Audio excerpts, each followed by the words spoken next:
Kawun Kakar was an advisor to the former Afghan president, Hamid Karzai, and he joins us now live from Kabul. Thanks so much for coming on the show. So what do you expect to be announced in this imminent peace deal? I think what we expect to be announced there is to be a period of reduction of violence rather than ceasefire, after which the peace deal between Taliban and the U.S. will be signed. That would lead to inter-Afghan negotiations 10 days or so after that. Okay, and are you hopeful that this will go ahead? Because we've been in a similar territory before, last September, and negotiations, they were cancelled. That trip to Camp David for the signing ceremony, that was stopped.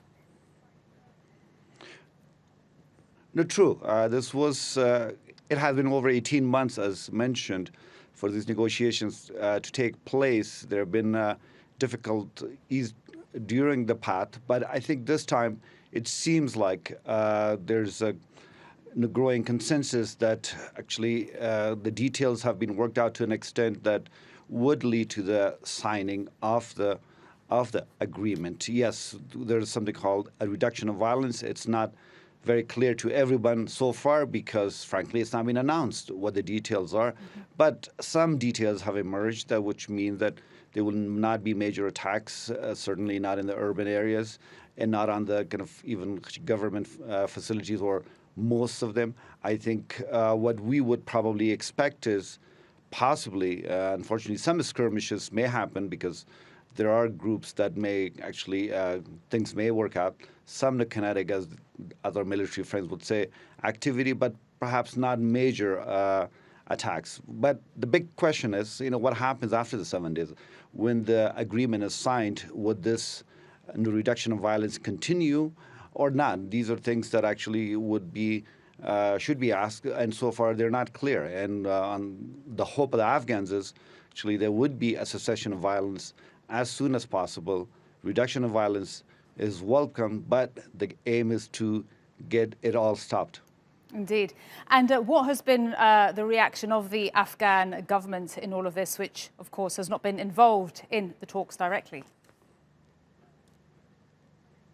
Well, 2 days ago, Secretary Pompeo called both leaders of the Afghan National Unity Government, President Ashraf Ghani and Dr. Abdullah, the chief executive. And afterwards, both of them have expressed they've actually welcomed it with some varying languages. They've insisted on perhaps they can be durable and can be sustained and would be substantial.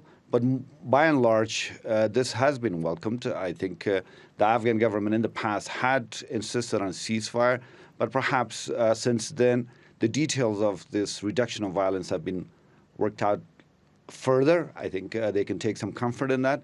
I think their insistence on durableness of it will be, I think, kind of a discussion, an issue to be discussed, and I think has been taken. I think there have been some issues with regard to sequencing it. In the past, the agreement was to sign the agreement between the U.S. and Taliban first, and then that would lead to some no reduction of violence. In this case, actually, the reduction of violence comes before the signing of the agreement, which will give both sides kind of encouragement to abide by it.